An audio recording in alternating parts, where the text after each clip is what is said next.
Sige, yosi lang. Yosi lang, pre.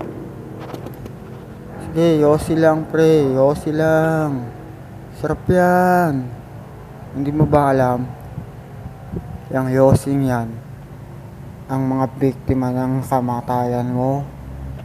Hindi mo ba alam? Yan ang magdadala sa'yo tungo sa kamatayan mo. Sige, pare. Yosi lang ng yosi. Masarap yan.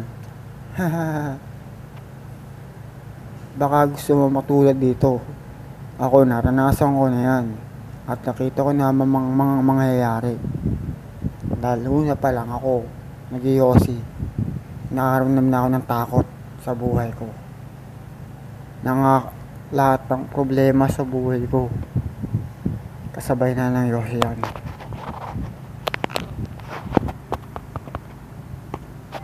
At pag di mo napigil ang emotional mo, sigurado yan, kamatayan ang hahantong sa'yo. O kaya naman, hindi ka kamatayan ng hahantong sa'yo, mababalo ka naman, masisiraan ka ng loob, panghihinaan ka ng loob, parang gano'n na nga. Tatalong ka na lang basta-basta sa ilog, o kaya magbibiktim ka na lang.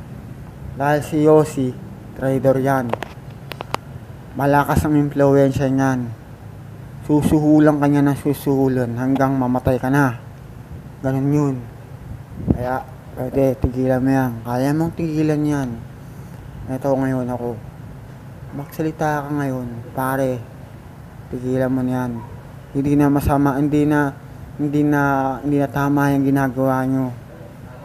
Mama ko, kukontrahin ko na rin si Yosi.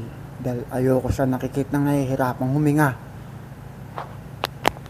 Kung ayaw nilang tigilan ng Yosi, ako magpapatigil sa kanila. Ako ang kukontra sa kanila.